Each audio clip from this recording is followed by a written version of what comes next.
Welcome back to Purberuan Sejarah. Kali ini gua akan bahas terkait kepemimpinan seseorang yang sangat kontroversial dari Harry S. Truman, seorang presiden Amerika tahun 1945. Hari ini gua akan ngebahas salah satu keputusan paling kontroversial dalam sejarah kekuatan nuklir. Mengapa Presiden Harry S. Truman memerintahkan pengaboman hidrogen pertama di dunia? Dalam video ini gua akan menjelajahi alasan-alasan di balik keputusan ini, dampaknya di dunia internasional, serta relevansinya hingga hari ini.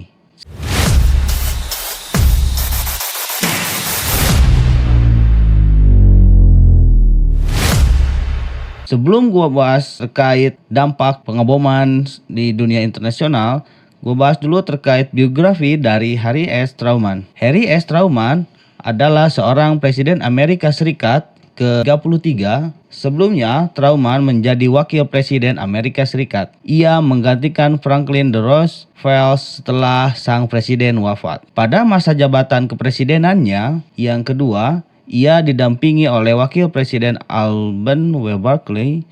Truman berasal dari Partai Demokrat. Presiden Truman ditandai dengan beberapa peristiwa penting, di antaranya akhir Perang Dunia Kedua, awal proses dekolonisasi, pembentukan PBB, awal Perang Dingin, dan awal Perang Korea. Masa kepresidenan.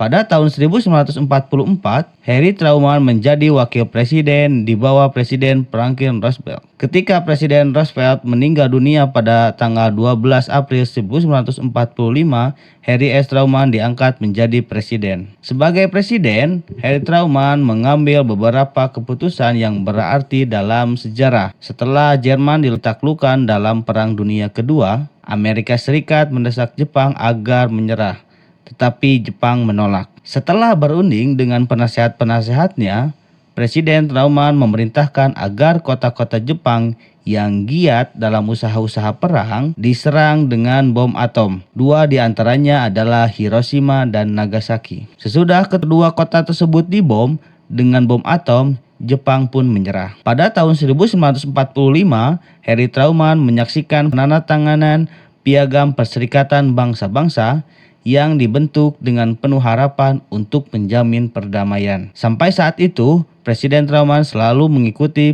politik presiden yang digantikannya, yakni Presiden Franklin Roosevelt, tetapi kemudian ia menyusun politiknya sendiri. Ia menyampaikan kepada Kongres satu program yang terdiri dari 21 pasal, yang isinya antara lain mendesak agar jaminan sosial diperluas, pengangguran dihapuskan, perumahan rakyat dibangun, dan daerah-daerah kota yang sudah rusak dibangun kembali. Programnya itu dikenal dengan Fair Deal atau tindakan adil. Pada tahun 1947, sewaktu Uni Soviet melancarkan tekanan-tekanan terhadap Turki melalui kaum gerilya dan mengancam untuk menguasai Yunani, Presiden Harry Truman menganjurkan kepada Kongres kedua negara tersebut sebuah program yang kemudian dikenal dengan Doktrin Truman dan Rencana Marshall yang memakai nama Menteri Luar Negerinya. Program ini mendorong pembangunan ekonomi secara besar-besaran di Eropa Barat yang semula hancur akibat perang. Harry Truman dua kali menjabat presiden. Selama masa jabatannya yang kedua yang dimulai pada tahun 1949. Dalam bidang luar negeri, kontribusinya antara lain memaksa Belanda mengakui kemerdekaan Indonesia, membentuk NATO dan Badan Keamanan Bersama sebagai pertahanan terhadap peluasan kekuasaan komunis. 3. Memberi kuasa kepada Angkatan Perang Amerika untuk bergabung dengan Perserikatan Bangsa-Bangsa untuk melawan agresi komunis di Korea Selatan. Kebijakan luar negeri pemerintahan Harry S. Truman. Isu utama kebijakan luar negeri Amerika Serikat pada masa kepresidenan Harry S. Truman tahun 1945 sampai 1953 meliputi tahap akhir Perang Dunia Kedua yang mencakup tantangan untuk mengalahkan Jepang dengan jumlah korban Amerika yang minimal. Truman meminta Moskow untuk menyerang dari utara dan memutuskan untuk menjatuhkan 2 bom atom. Rekonstruksi pasca perang, setelah berakhirnya Perang Dunia Kedua, Truman menghadapi tugas membangun kembali Eropa dan Jepang. Dia menerapkan rencana Marshall untuk memberikan bantuan ekonomi ke Eropa dan Washington mengawasi rekonstruksi Jepang. Pembentukan Perserikatan Bangsa-Bangsa, Truman memainkan peran penting dalam pembentukan Perserikatan Bangsa-Bangsa atau PBB yang didirikan pada tahun 1945 untuk mendorong kerjasama internasional dan mencegah perang dunia berikutnya.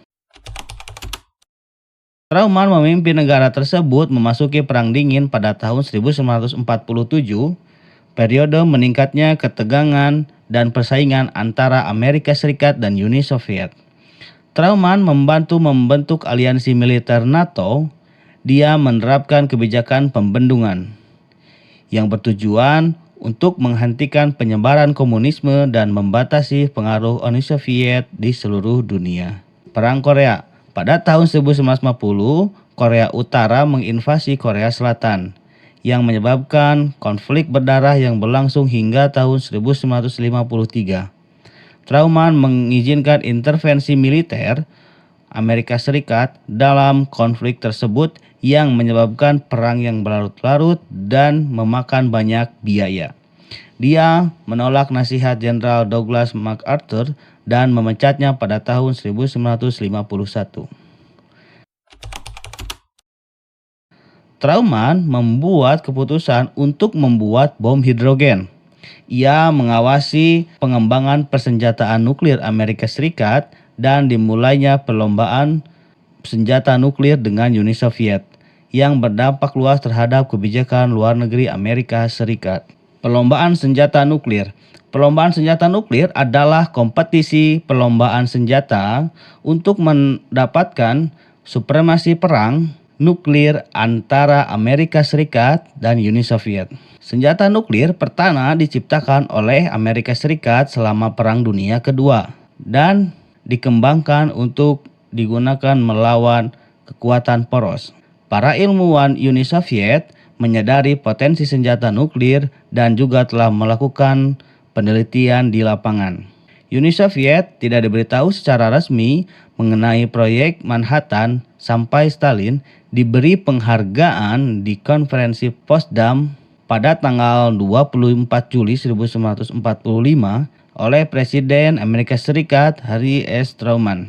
8 hari setelah uji coba senjata nuklir pertama yang berhasil terlepas dari aliansi militer mereka pada masa perang. Amerika Serikat dan Inggris belum cukup mempercayai Soviet untuk menjaga keamanan proyek Manhattan dari mata-mata Jerman. Ada juga kekhawatiran bahwa sebagai sekutu, Uni Soviet akan meminta dan berharap menerima rincian teknis senjata baru tersebut. Ketika Presiden Truman memberitahu Stalin tentang senjata tersebut, dia terkejut melihat betapa tenangnya reaksi Stalin terhadap berita tersebut dan berpikir bahwa Stalin tidak memahami apa yang dilakukan kepadanya.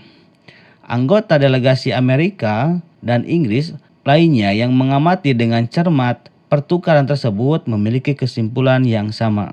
Faktanya, Stalin telah lama mengetahui program tersebut meskipun proyek Manhattan mempunyai klarifikasi rahasia yang sangat tinggi sehingga bahkan sebagai wakil presiden, Truman tidak mengetahuinya atau pengembangan senjatanya.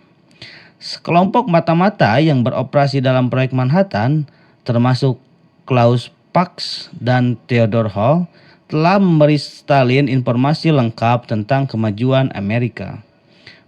Mereka memberi Soviet desain rinci mengenai bom ledakan atau bom hidrogen. Penangkapan Pax pada tahun 1950 menyebabkan penangkapan banyak tersangka mata-mata Rusia lainnya, termasuk Harry Gold, David Greenglass, dan Ethel dan Julius Rosenberg.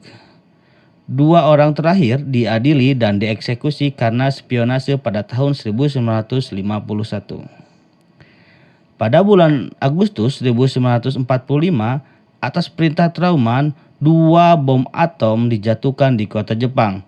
Bom pertama dijatuhkan di Hiroshima dan bom kedua dijatuhkan di Nagasaki dengan memakai bom B-29 masing-masing bernama Enola Gay dan Boxcar.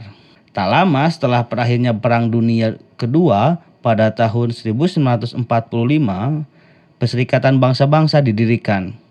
Selama Majelis Umum PBB yang pertama di London pada bulan Januari 1946, mereka membahas masa depan senjata nuklir dan membentuk Komisi Energi Atom PBB.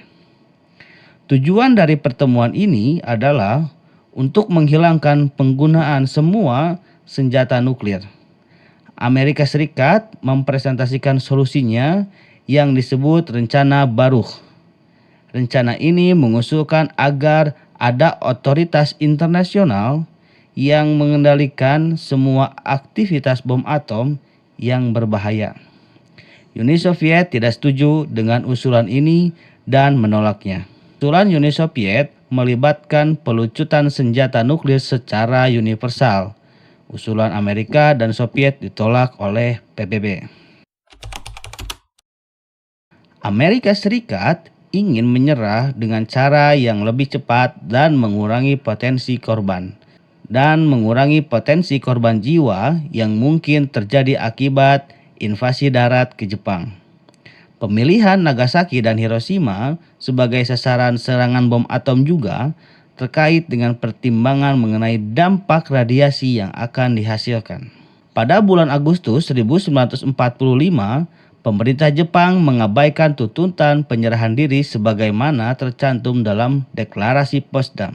Dengan dukungan sebagian besar pembantunya, Truman menyetujui jadwal rencana militer untuk menjatuhkan bom atom di kota Hiroshima, Nagasaki di Jepang. Hiroshima dibom pada tanggal 6 Agustus 1945 dan Nagasaki 3 hari kemudian, yang menyebabkan korban 135 orang tewas dan 130.000 lainnya meninggal karena penyakit radiasi dan penyakit lainnya yang disebabkan oleh bom atom tersebut.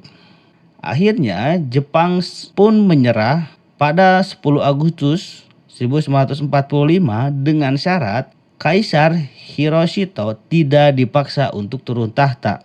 Setelah beberapa perdebatan internal, pemerintahan Truman menerima persyaratan penyerahan ini. Keputusan untuk menjatuhkan bom atom Hiroshima dan Nagasaki memicu perdebatan yang sangat panjang. Para pendukung pengumuman tersebut berpendapat bahwa mengingat pertahanan Jepang yang gigih di pulau-pulau terpencil, pengeboman tersebut menyelamatkan ratusan ribu nyawa yang mungkin hilang saat menyerang daratan Jepang.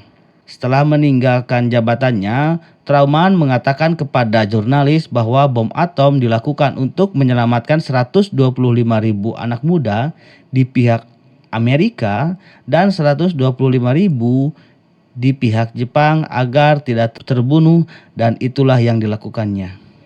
Mungkin juga menyelamatkan 500.000 anak muda di kedua sisi agar tidak cacat seumur hidup. Dan kalau menurut gua, apapun alasannya itu tidak bisa diterima. Karena apa? Karena pengeboman itu sangat-sangat tidak manusiawi. Dan efek dari pengeboman itu adalah korban yang sangat banyak dan efek radiasi yang ditimbulkannya sampai beberapa tahun juga masih terasa.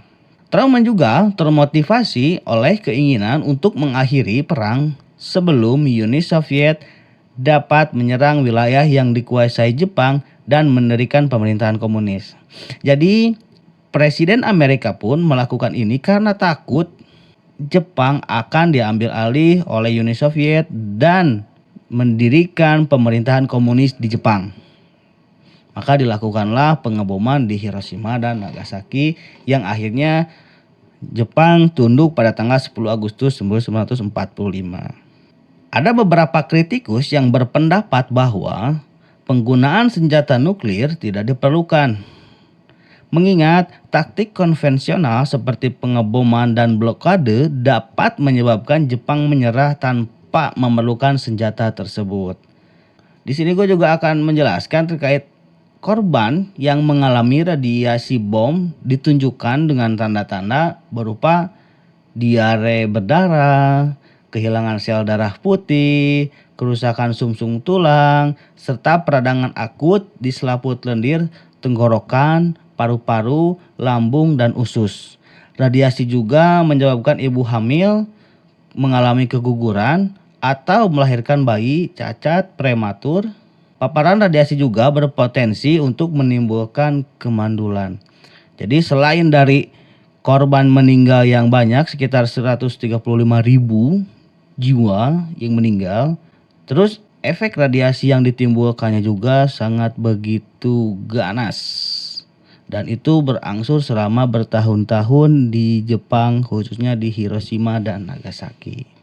Jadi kesimpulan gua ya tetap dengan alasan apapun perlakuan ini sangat tidak manusiawi dan gua sangat menolak hal ini, tapi ya mau gimana lagi, ini sudah terjadi. Dan ketika misalkan ada rumor akan ada lagi terkait perang dunia ketiga, gua gak berharap sih ada. Dan gua pengen Indonesia pun tidak terpengaruh untuk melakukan hal-hal yang kurang baik, dan ya semoga perang dunia ketiga itu tidak terjadi. Jangan lupa komen, like, dan subscribe. Bye bye.